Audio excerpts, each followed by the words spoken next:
the utmost pride and sincerity that I present this recording as a living testament and recollection of history in the making during our generation. Let's go! In any city, in any country, go to any mental institution or halfway house you can get yourself to. Storm up to the front desk with a look of rage on your face and immediately demand to see a person who calls itself the holder of peace. The attendant will recoil and ask you to speak softly. Do not comply with his request.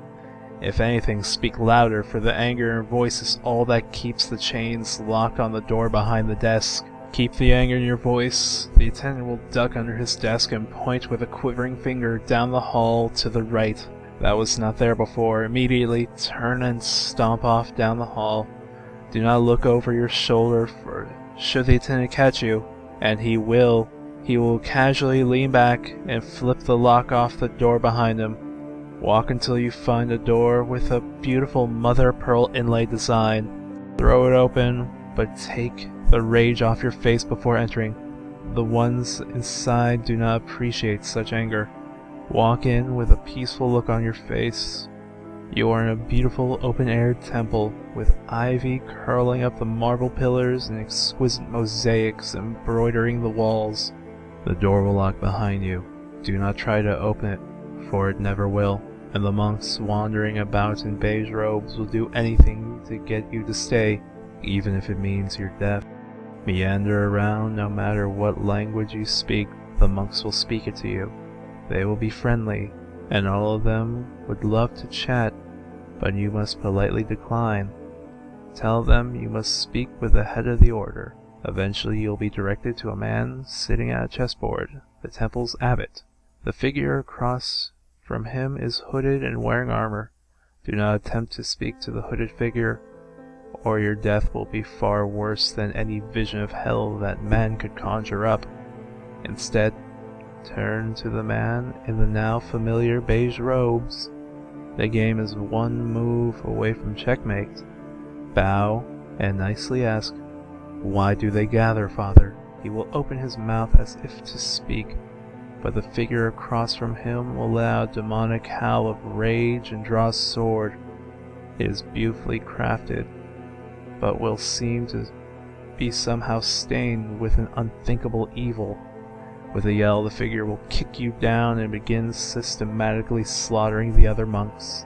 They will try to fight back, but they only have staves, and the sword of the madman wields is too sharp that it slices through the pillars like a knife through butter. As you are watching this, the abbot will make the final move of the game. The man in horror will swing around and then run at you with a sword upraised. If you were rude or did something wrong, you will be rent apart at the atomic level by the blade of the sword, and the pain will never cease. However, if you are polite, the abbot will step in front of you and jam the Black King into the eye of the warrior. Pay no heed or sympathy as he falls to the ground screaming, or the abbot will whirl around and do the same to you with the White King. Instead, focus on the abbot, who now has turned around to face you. He will tell you why they gather. It is a long tale so fraught with bloodshed and horror that may well rupture your mind, but if you survive its telling, he will reach under the table with the chessboard and pass you a scabbard, richly jeweled and inlaid with gold. Though you never have seen it before, you instinctively know it matches the sword the warrior was wielding a moment ago. Do not hesitate, take it. Walk over, pick up the madman's sword, wipe it, sheath it, buckle it on as well. You will soon have need of it. Move to leave, but before you do, the good father will halt you and gesture towards the face of the warrior, whose hood has fallen back. He was handsome, but pay no heed to that. The only thing that you need to be focusing on is the fact that the Black King is gone.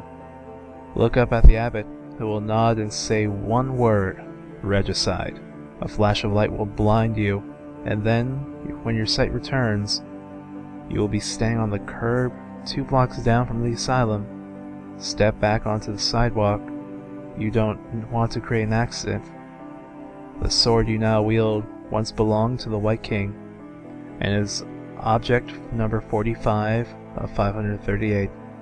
The Black King is running from the scene of his murder, and the White King's sword longs for vengeance. Hey, thanks for watching my video. I hope you enjoyed it. If you did, hit that like button and share it amongst your socials. If you want to talk to me and have future suggestions for other videos, tell me in the comments below. I will check them out. And also, check out some of my other videos. There should be some annotated things for you to click on to take you to them. Also, subscribe. Now this Airman, remind that you guys all rock, and signing off. Peace. Like a crack in the wall, you saw through the letters, you counted the cards.